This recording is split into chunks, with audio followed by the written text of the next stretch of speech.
My name is Joanne Helig, and I'm president of the board of directors of the Red River Valley Asperger Autism Network.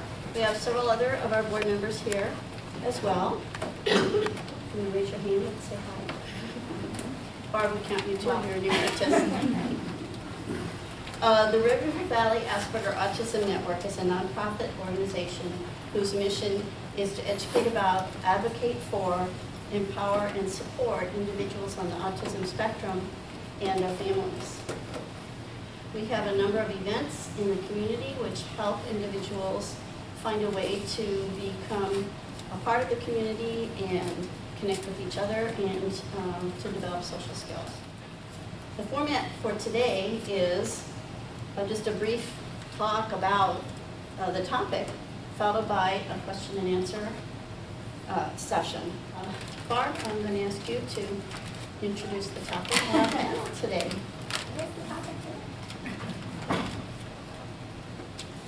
Dr. Barbara Stanton is going to introduce our program. Thank you. No, don't do that. So the topic today is really informal specifically about summer plans for kids, and I know that I had a lot of questions from parents who were coming in about how structured should summer be, what kinds of programs are available in the community.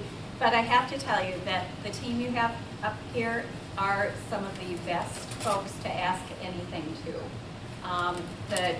Well, everybody knows John, who's in the middle, who is our resident expert. And the rest of the folks, I'm going to have you introduce yourselves, are our autism spectrum disorder team. These are the folks who work in our day program. And we kind of joke that everyone's achieved a master's in managing meltdowns. And I think you're well on your way to doctorates at this point. I had the opportunity to start a day program for kids on the spectrum about 1.5 years ago, and was very thoughtful in selecting the staff that became a part of that program. And I tell you, I could not have picked a better group of folks to do that. So, like I said, even though the topic is really about summer, please feel free to ask these folks any questions that you may have at all. So I'm going to let you guys introduce yourselves and what you do in the program, and I'll take it from here. Wonderful. My name is Drew Erickson. I am the psychiatric tech that works with the kids. I am the one that really digs his hands in. I'm with the kids nonstop throughout the day, really helping or hoping to build relationships with the kids in order to better serve the team and give them better understanding of what I see from a male standpoint. My name is Will Pearson. I'm one of the therapists on the team. I've been at Prairie since the beginning of 2015, first as an intern and now as a therapist. I've worked continuously during that time under the leadership and guidance of Dr. Stanton and Emily Fuller-Hansen, as well as Drew and Rosie, who are valuable members of the team. I've got to say that out of all my experiences, I don't think any one of us could do it on our own. And it takes a team effort with the program we run. And it's very true that when an outsider comes in to help from the hospital, there will be a totally different dynamic. This team is amazing, so I'm very thankful to them. My name is John Fody. I'm on the autism spectrum. I have Asperger's syndrome. That makes me a bit of an expert in the area of understanding it. And I'm a public speaker, I'm a videographer, and I do what I can to help as many people as I can. My name is Emily Fuller-Hansen. I am a therapist in our autism spectrum day program and have been kind of since we started and doing summer programming, things like that. My name is Rosie Isani. I'm a nurse in the program, and I've worked at Prairie for about 9 years. I've done this program for over a year. So I know that we were told that this would be really informal today. We didn't do a PowerPoint or handouts. We wanted to make sure we had lots of question and answer time. I know a couple of us had ideas about some of our kind of favorite go-to tips and tricks for kids on the spectrum for summer activities. I know Rosie and I talked yesterday, and one of our big things is anytime that there's medications involved, keep them the same. Otherwise, if you're looking at changing them, please work with your provider to do that. We've had some situations arise where we've had families go, well, we thought the meds were just for the school year, so we stopped in the summer, or we decided to just take them off. And that's not always safe to do with all medication. So that's kind of our big one, is make sure your things that are supposed to be routine, keep them as routine. Medications are a big one. Other routines are also really helpful. Try and have the same sleep routine if possible.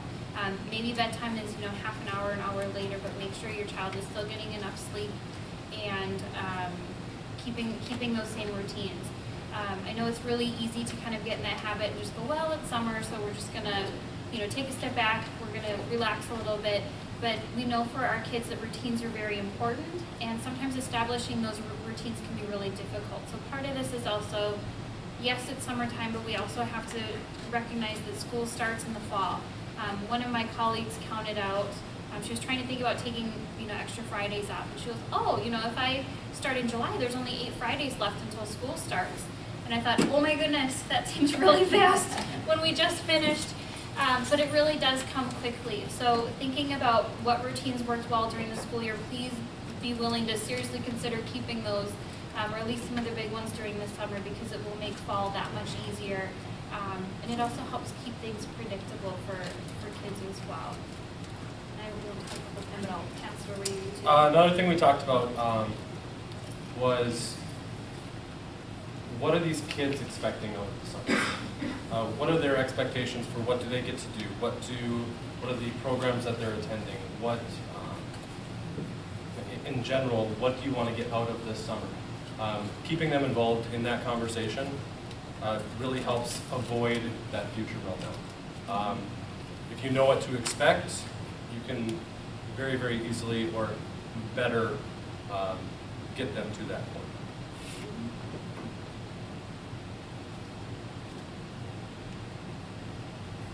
I wrote a note to myself about something I wanted to talk about today, and it was a little experiment I had with one of our kiddos this morning, thinking about what summer programs work best, and that is, where is this child going to feel a sense of genuineness? This is a little tangential, but where's he or she going to feel a sense of belonging, genuineness? We ran a little experiment in the office before they left, saying, does it feel better if I say your name, or does it feel better if I say the word buddy? I think a lot of the literature that we read regarding autism and Asperger's lay out some pretty black and white rules, like we have to use specific, their name, for instance, when we address them. But if this particular child feels a sense of genuineness, are they going to react better? And I think, Rosie, when we spoke to our child this afternoon, they said, you can call me Buddy, you can call me my name, I'll be okay.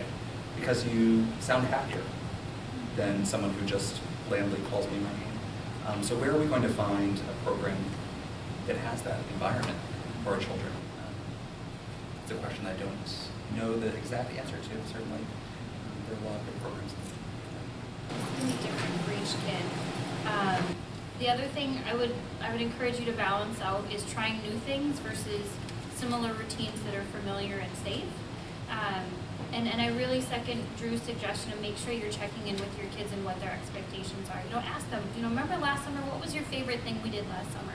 Their answers might surprise you. My mom loves to tell the story of one year when my siblings and I were young, and she asked us, okay, Christmas is coming up, what is the one thing you want to make sure we do this holiday season? She was feeling really overwhelmed with classroom parties and family things and all of this stuff. And she said that our response was that we wanted to have popcorn Kool-Aid and watch the Snoopy Christmas special. And she goes, and I said, and we were all really excited because we did it last year. And she goes, I can't believe that. That was the one night last year. I was so stressed out. I wasn't cooking dinner, and all we ate was popcorn. And so-and-so spilled it on the floor. And she didn't remember it in the same way that we did, and that was really special to us. So I try and be really mindful of checking in with kids of what was your favorite part. It might really surprise you how they experienced something and they storied it and what they're really looking forward to. So trying including that and balancing that out with, you know, it's summer, let's try 10 new things and really pushing them out. And I see Joanne's already got her hand up. I wanted to ask John something. Yes. Because you're the person that I kind of check these things against that helps me make sure that I'm on the right track. I've heard each one of you say something about including the individual and the child in the decisions and the plans. What kind of difference does that make for you, John? Is that something that you see as valuable to you, or Oh, was definitely, valuable? definitely. Like I've heard a couple times here before, is understanding expectations for summer. A long year at school, I want to be able to kind of have some of my own ideas and plans in place on how I can kind of spend my summer to refresh myself, get ready for the next school year, take some time off, but it also have some structure. And I would like to be a part of that decision process, and I always value that. Well, since you talked about structure, can I follow with one more question? Sure. What do you think about a teenage boy who's 16 and growing a lot, wanting to spend a lot of time in the summer napping and playing his Nintendo? And what about that as far as structure? And should there be an additional structure added to his day? Well, everybody is a little bit different, but for me, sometimes I just want to kind of kick back and relax a bit, but if I have long stretches of period where there's no structure or I'm just doing nothing, hyper-focus can take over and I'll be focusing on small little things that can just kind of drive me a bit crazy. So there needs to be a little bit of structure there, but yet also freedom to kick back when you need to as well. You could try some summer activities, some family getaway, but then also do have some days in there where he can just kick back and play Nintendo. But some structure, but yet also be flexible in allowing him to kind of do things that he finds relaxing as well. So it needs to kind of be a give and take, a little bit of each.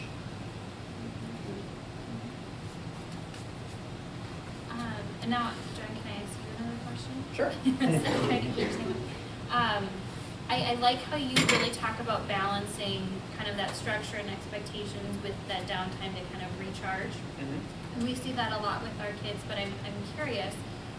In my experience, I've seen a lot of kids on the spectrum need more downtime than their peers or siblings might. Mm-hmm. Would you agree or disagree? What are your thoughts on that? Yes, I would agree with that. An everyday thing for a person on the spectrum, there's going to be just a little bit more stress on the mind, just from sounds, lights. There's just more sensory sensitivity, and so we sometimes do need a little more downtime to kind of recharge and to kind of get away from nearing a meltdown if you are getting close to one. So yeah, I would need a little more time to recharge, a little more downtime. So I just kind of do things that I find rejuvenating. Sure. I think it was Will. Were you the one who had used our video game analogy? Was that you or Drew about kind of those life points, the life bars?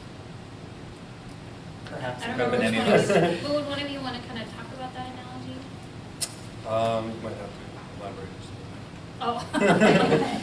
So I talk so much that a lot of time I don't listen to myself. Well, I couldn't remember which one of you it was, but it had really worked with one of our kids to recognize the times that person might need a break. And it had used a video game analogy of being able to track kind of those life bars or life points. And when you're playing a video game, a lot of times your character will have kind of that life bar at the end of their energy level and strength. And it's different for each game, but usually there's things that you can do that will increase your strength in the game. And then there's times where maybe you get hit by a monster and your strength goes down. And so we've used that analogy a lot with kids to look at what things in your life take away from your life bar. Is it fluorescent lights? Is it public speaking? Is it being at school? We know that when you get home, you're really tired. And they, ask for feedback. They'll give you ideas too. But what are things that build your life bar back up? Is it taking a nap? Is it having a snack? Is it quiet time? Is it some video game time? And that kind of gives you your checklist as you're planning activities, if it's the family reunion or a camping trip or something that's kind of out of the ordinary, where even just planning, you're going, okay, how are we going to do this? I think you might have a meltdown at this point, or what is it? Kind of help plan that with your kids and help them learn to recognize those signs and triggers and then be able to plan for it. Anything that you can do once they recognize those things that add to their life points, bring those with. If it's a favorite food or snack going to the family reunion where you know that everything's going to be potluck and he's not going to know what it is because there's going to be food that's touching on a plate or whatever it is that is kind of their trigger, makes those situations challenging. I don't know if you two want to elaborate or add. Can I add 2 cents Please to do. the whole structured piece too? Because I think the idea of structured activities is cultural, and it's become very new. And I have a lot of parents who come in because you're used to I have soccer at this time and t-ball at this time, and then we have swimming lessons, and then we have taekwondo, and then we've got this. That didn't happen when I was a kid. All we had was downtime in the summer. We were busy doing things, but it was always preferred kinds of activities that we were doing. And I think I hear a lot from parents who feel really guilty that they don't have their kids in college for kids and the library activities and Trollwood and all of these things, that it's okay to have a summer of activities that don't necessarily have to be the ones that cost a lot of money or the ones that you have to do from this date to this date, and we have to make sure that we have the dates of this that don't overlap this, but then is consecutive after that. So I think you can have structured activities that aren't necessarily that, okay, we're doing soccer Monday, Wednesday, Friday, and we have swimming lessons Tuesday, Thursday, and all this, because that can get to be really overwhelming for the entire family when you have to worry about a schedule like that. So I think some sort of conversation about what's really structured and what's overly structured. Yeah, an over-structure Yeah. becomes a risk of its own. There needs to be some flexibility there. Well There said, needs Jeff. to be, you can have structure, but think of it more as guidelines instead of absolute set rules. Well said, Jen. And you can include downtime in your structure. Yeah.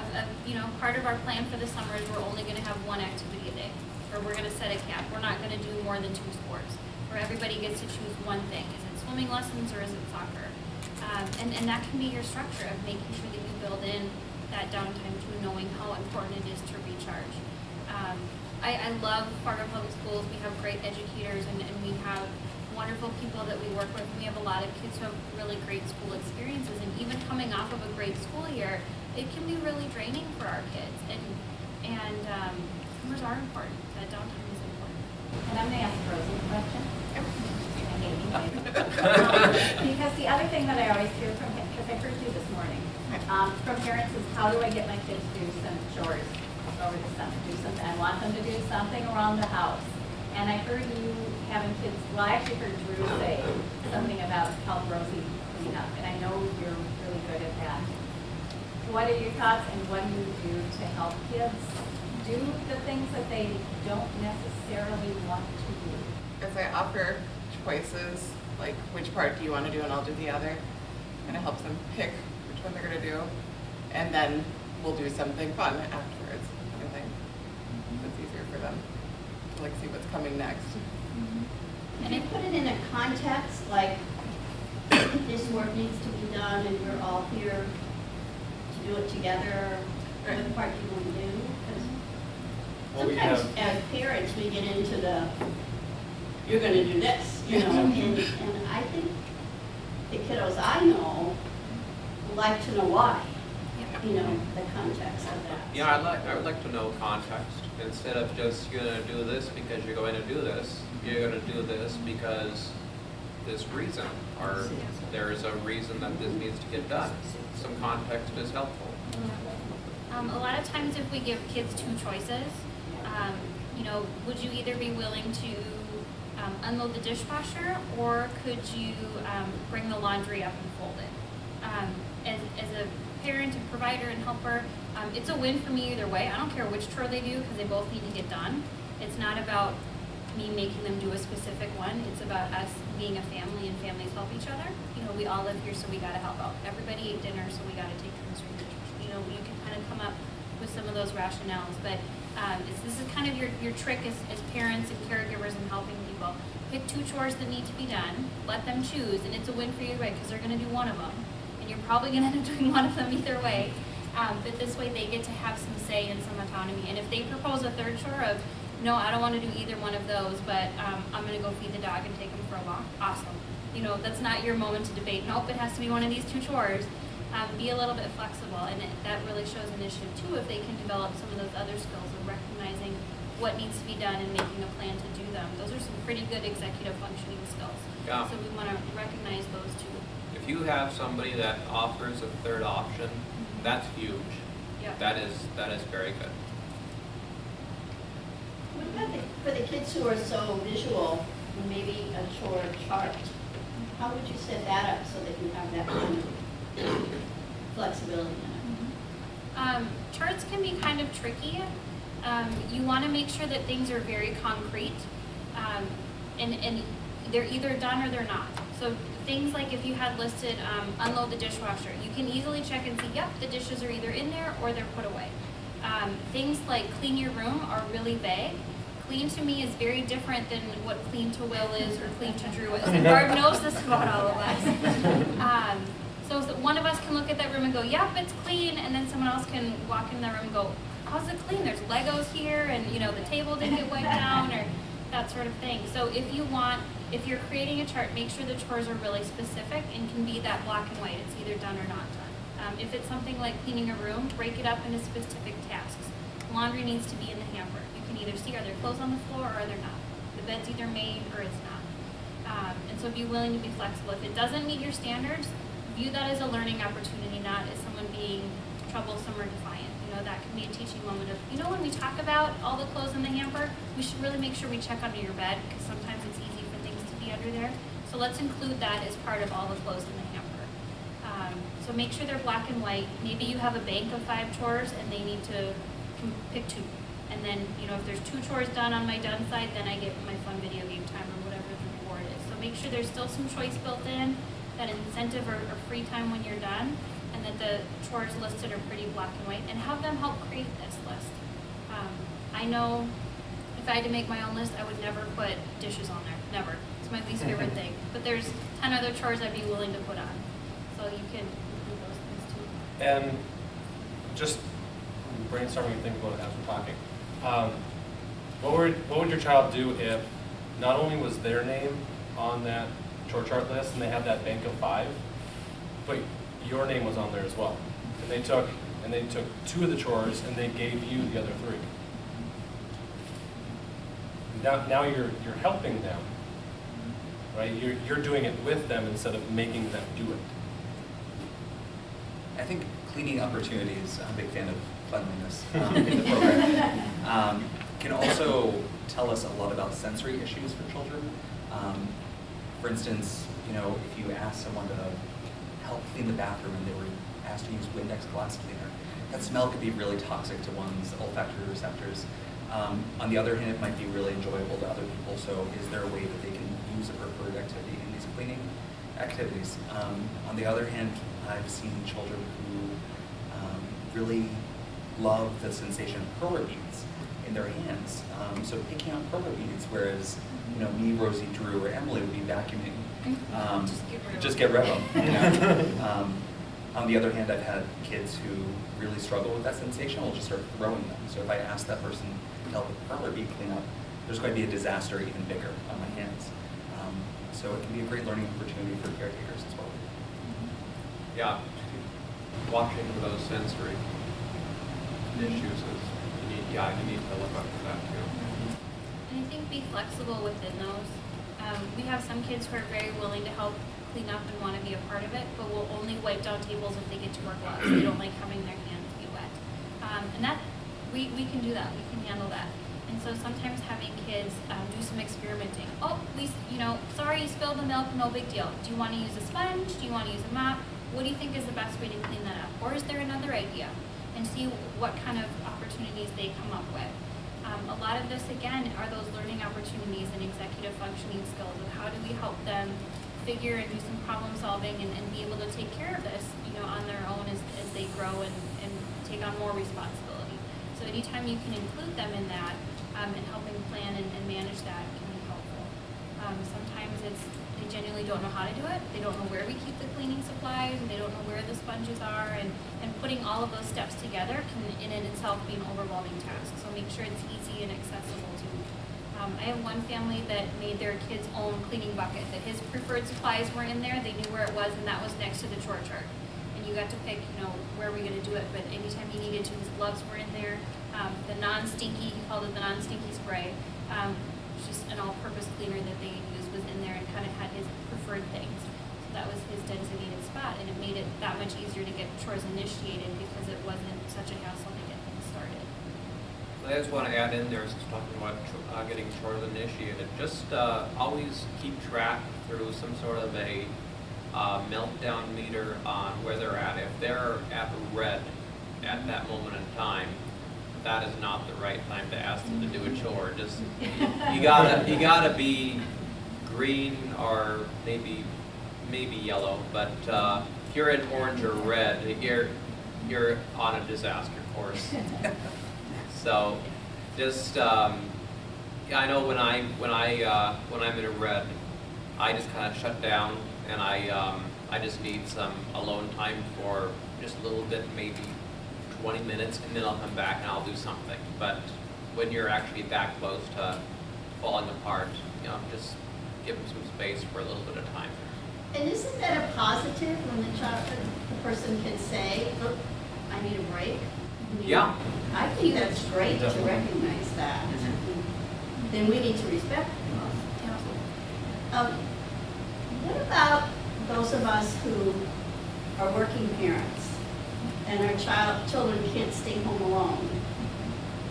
What kinds of things should we be looking for programming and child care in the summer? Because that can be really tricky. What recommendations do you have for what to look for? That's definitely tough. My parents are foster parents to a kid with Asperger's, and we're going through that right now, trying to find exactly, what is the best fit for him.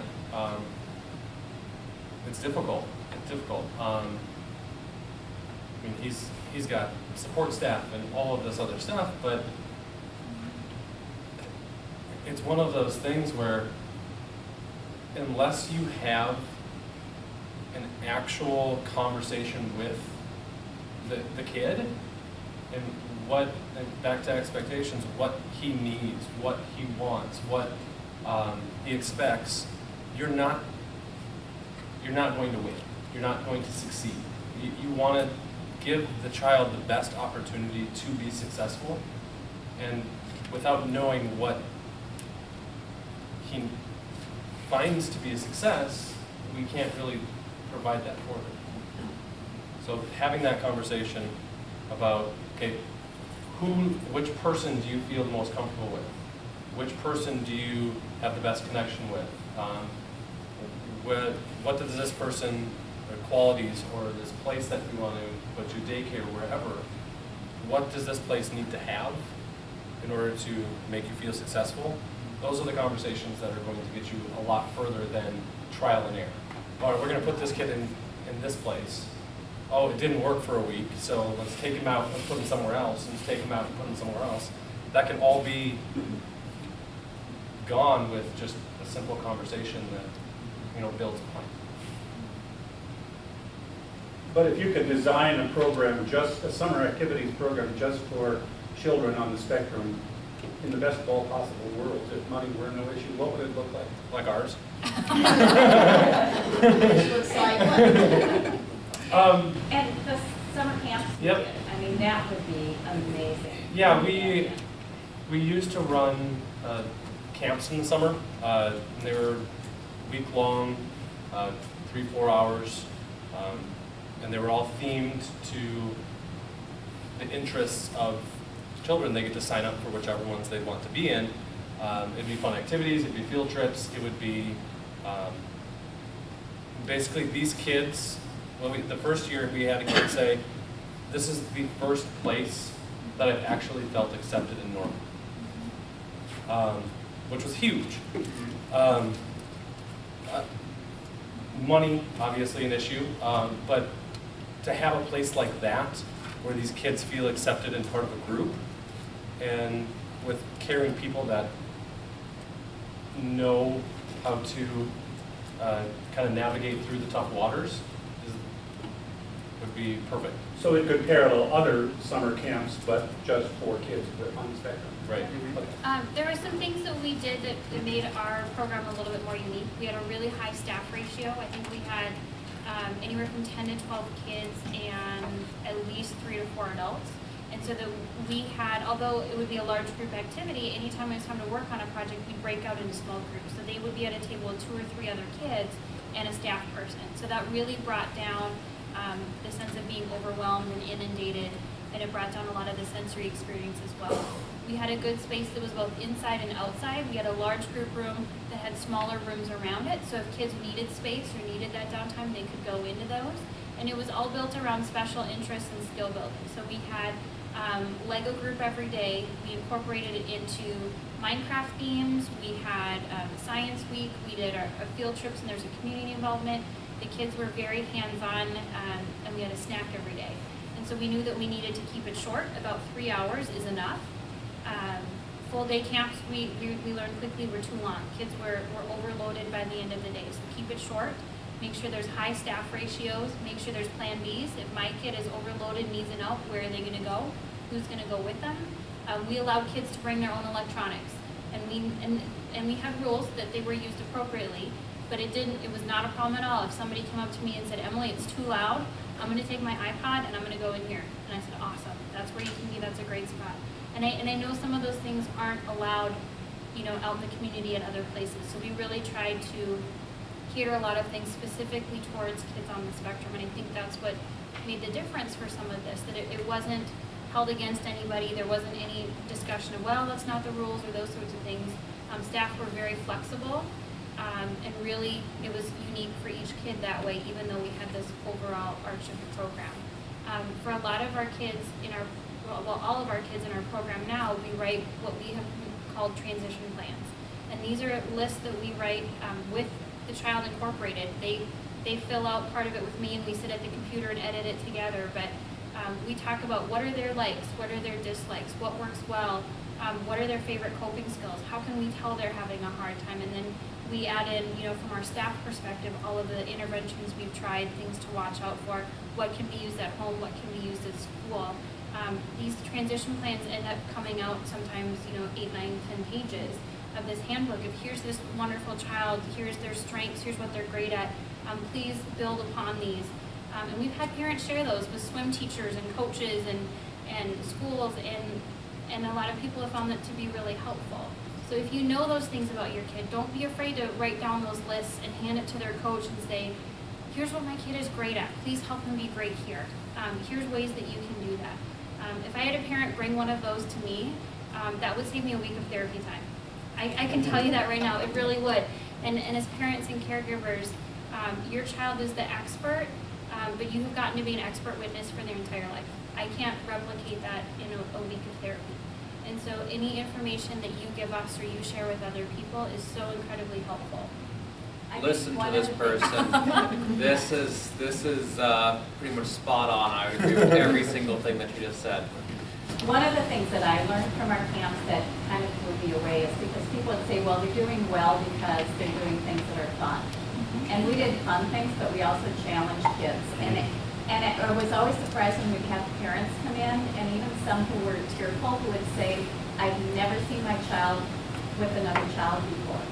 And their child would be working with another child in the back. We had a parent who said, he'll never go outside, you'll never get him outside, he hates bugs, he's scared to death of bugs, you'll never get him outside. He was sweaty from running around the outside every day when she picked him up, and she hated to leave with him. So I think providing a safe opportunity that when kids feel safe and accepted, we have the philosophy, everybody melts down. So what? You know, everybody melts down. We just let you melt down, get you feeling safe and good, and we move on. There is no aftermath to that. Oh, well, now you need to go clean up, or you need to, it was like, go back and join the group. So I think it was sort of, you know, some of it was activity based, but most of it was about what you guys were talking about, that it was safe and it was fun and we had a lot of humor and nobody got too vent about anything, and we just rolled with whatever kids wanted, and that, you know, a lot of that attention was helpful too. I had a guy who was in our very first camp, I just saw him again, so that was what, 3 years ago? Said best summer he ever had was at our camp, and he remembered the certificate we gave him at the end of camp, and it made me very happy and also very sad that, you know, things should be getting better for you as you get older. So yes, Roger, when you get all of that money and you're ready to do this, we got it all set. You know, I think it's really important, all the things you're mentioning, but I think the core underneath all of this is a relationship with the child. No question. Because if you could have everything set up beautifully and the best choices and all that, but if you don't have people who can connect with the child on a genuine level, it's not going to work. I'm wondering, as I think, because we do some, the RRVAN does some advocacy in the community and in the schools, and it sounds like what you're saying, in order to find these kinds of activities for our kiddos, we need to be also advocates for what their needs are. My experience has been that a lot of places are very willing to do this if they know. It's just a matter of not being aware of what the kids need. And so if we, again, a team kind of a work between the family and the provider, maybe what the key would be to finding the good program.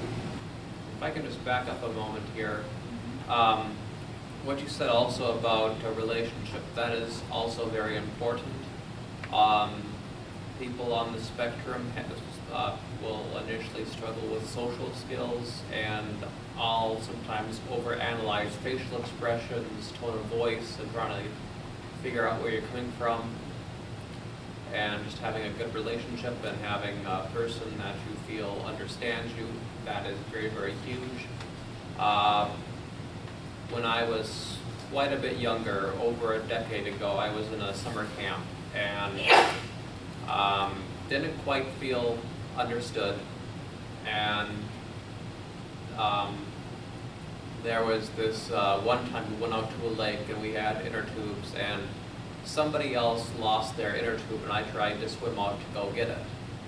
But the water started getting too deep. I started feeling a little scared from the water getting too deep, so I swam back, and I got scolded for not swimming a little further to grab it because they were now out of $50.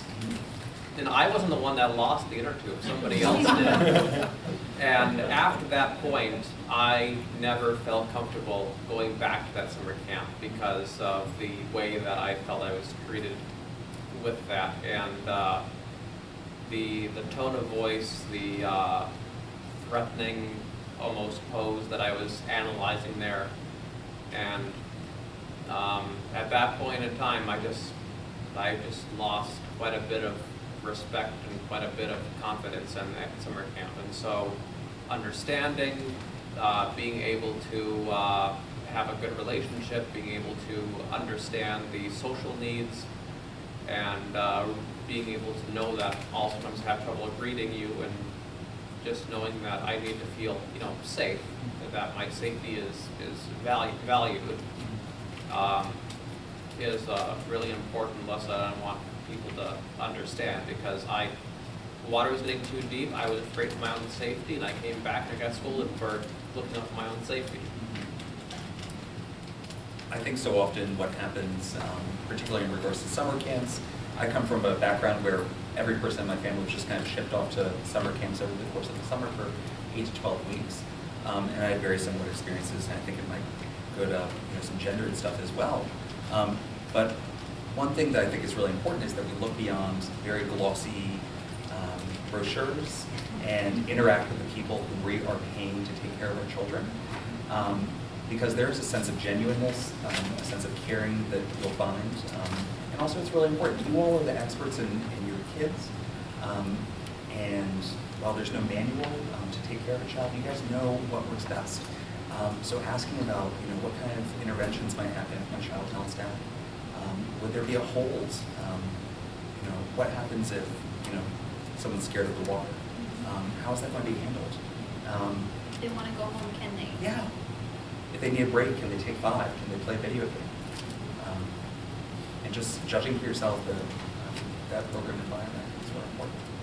Yes? This program here that you're talking about, what age group is it addressing?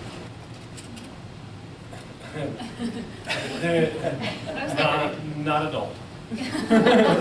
We have as young as 5 Yep. in the morning, so our morning group is the young kids 5 to 10 or so. And we went all the way up to, 18 if they are still in school. And there really wasn't, besides over 18, there really wasn't an age limit. We just separated them into like-aged groups.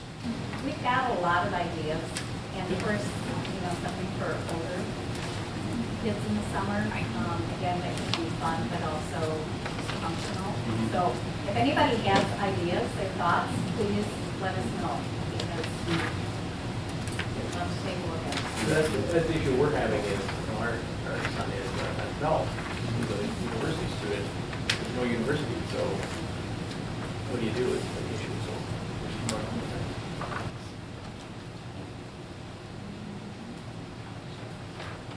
I just want to echo what Will says with programs is to really take a look at the program and make sure that it fits your child's needs and the other kids that they would be with and what some of those expectations are, because there's some really great programs in the community that may not be a good fit for your child.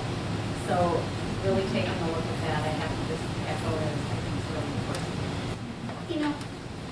I'd like to make a comment about something that worked well for our 16-year-old when he was 15. In the summer, well, actually it started in September, he started working at a place we chose very carefully because we liked the way we saw the individuals training the people who were going to be working there, and how they expected them to talk with each other and treat each other. And so we knew that would be a supportive environment for him. And it has become, for him, like an extracurricular activity. Because he's comfortable, he's in a way protected, although it's the real work world and he earns real money. And in the summer, he gets to do a little bit more of that. So it's a structured activity with expectations that he understands, and he likes being able to spend his time doing that. So I don't know that we often think of work as something fun and enjoyable, and we all should be thinking about work that way. But for him, it really fills a gap, and he's learned so many social skills in the real environment. So for some of our older individuals, if there's an appropriate work environment, that could be a good opportunity for them in the summer as well.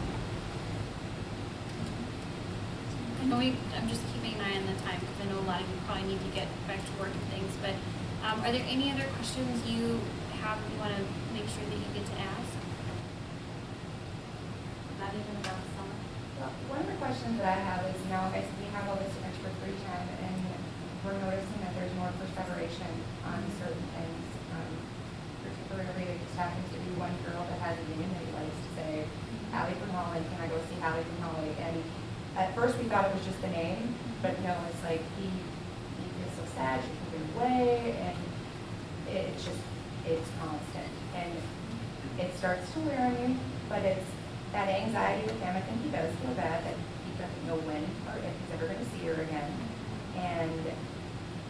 But then there's the reality of the rest of the staff and all of us hearing this all day long. And it's like, okay, we try redirecting to this, that, or the other thing, and it's just like, what else can we do? And he perseverates on. You mentioned the electronics and having set guidelines and rules with electronics. The iPad is another one. I mean, that constant perseveration of, I want my iPad and I want this app, this app, this app, this app. I want this app. I want this app from the first thing he wakes up in the morning. It's like, okay, slow down. And you see some of the kid that has Talking Tom, and suddenly everybody has to have Talking Tom, and Talking Tom is awful. It is awful. How old is Yeah. he? He's 6. Okay. So the perseveration piece, and then setting guidelines, boundaries, rules around that electronic stuff that haven't really existed before, but how do we begin to implement that? Because just the whole idea of it feels overwhelming. Sure. I think, I'm going to break this into a couple parts, because I think one piece with the perseveration with, is it Hallie from Holly? Holly That is fun to say. It is Yeah. fun. I think that the hard part with that one is because there's an unknown that goes with it. That he doesn't know if he's going to see her again, and he doesn't know when she's moving. And until you clear up those unknowns, he's going to be stuck on it, would be my guess. And so, and it's hard because there's all times in our lives that we have unknowns of, you know what, I know, someone is coming over, I don't know what time. And so sometimes it's that reassurance of as soon as we know, we'll let you know. In the meantime, can we draw a picture for Hallie? Let's make her a card. What is it that we can do that will kind of help alleviate some of that because we know he's stuck on it. In the meantime, how do we get you more information? Because sometimes we don't know. That's the hard part. It's a girl that he would just see randomly in the 4th grade in the hall. That's a friend of a friend's daughter. So it's not like we're close with her and he's really close with her. Yeah. So basically we know the likelihood is that he's not going to see her again. But Sure. just write a letter. He's going to go, let's send it. We're going to send it. Let's do it. And I'm just like the ability to follow through then on what the activity. That's the hard part there because it's pretty concrete. It's not going to happen. And I don't think any of us have been going to just like, Yeah, with an unknown piece there, that will fuel, anxiety and perseveration. Another thing is perseveration generally happens when you have time to perseverate, especially. So one way to try to lower that is to just have a little more structure in the summer. Not to a point where it's overwhelming, but just something more to do to shift that perseveration to something else. We definitely see it on the weekends more because the weekday programming and stuff, but we do pretty well. Yeah, like I said earlier on, if I have too much free time that there's just nothing going on, I can just drive myself crazy. And yeah, that's an example right there of what you're describing. That makes me think about, if you wanted not to do screen time and, he hits the limit. I had a parent tell me that they had a list of okay choices that you can make without having to ask permission to do them. So, okay, this time is up for screen time. Now pick one of your choices that's okay. So sometimes making sure there's something else to do. But that was a new idea to me that we have, okay, we've got like 5 things over here. That might be too many for him, and then, okay, when this time is up, now you get to choose here. Sometimes something like that. And the iPad is focusing. hard because it's something that they use to cope. Right? Yeah, So it's just like, exactly. now it's like, okay, I'm walking the line. Am I taking this when he needs this? Or, how do you... But I think that's the thing is you can't let him or yourself focus on, I'm taking this from him, I'm taking this from you, this is done, we're over with. Okay, your time is up, but we get to do all of these things. What other thing would you like to do? Instead of focusing on, okay, your time is up, let's go, I've got to have it, like I'm taking it now, it's done for the rest of the day, whatever. When he hears those words, he's not hearing anything else. Yeah. So once it's, okay, well, we've got about 5 minutes left, what would you like to do after those 5 minutes? What's your next activity that you would like to do? Here's your list. Okay? The other thing we run into sometimes is that we have some kids who are more task-based than time-based. My example is that if I had to fold laundry for 5 minutes, it feels like forever, right? But if you put me in the bathroom alone for 5 minutes, that would be great, and it would go really quickly. And so, same thing with video game time. It's hard to say, okay, in 5 minutes you're done, because they don't always have that same concept of time. And so if you can make it more task-based, of, okay, after this race game, you know, when you finish the race, then we're going to be done. Because sometimes our 5 minutes goes up at a really crucial time, and there's no way I'm stopping when I have a quarter of a lap left and I'm in first place, and how dare you unplug it right now? You know, we see a lot of meltdowns. And so sometimes helping them identify when is a good spot to be done. We've got a couple minutes left. You think you can do 10 more blocks in Minecraft? Or, you know, what is it that you need to accomplish until you're ready to be done? So help them plan and make that transition can be much more helpful sometimes in setting those timers. And there's also some great apps too that you can look at. Some will require kids to do a certain number of chores, and then you're quizzing the passcode before the iPad will turn on. And so there's some really sneaky things that you can look at that make it kind of a game for kids to then be engaged. Because I have some kids who really like to click off, yep, I did this chore, now I'm going to do another one, and then I get to click off the next button. So be willing to use some of the things that they like, that assistive technology, to build those other skills. Just to build on, Yes, sir. just to build onto that as well, some video games will only allow you to save your progress at certain points in time. Yes. So that'd be a task-based thing. Let them get to the next save point, and then the task is done. Instead of stopping and then losing a half-hour progress. That's true. I think one thing I'm hearing also is Haley from Holly. Immediately it strikes this chord with me of, is there something that's an emerging special interest or special talent that he has in regards to sounds? Is there a way that we can kind of investigate this while also playing with them?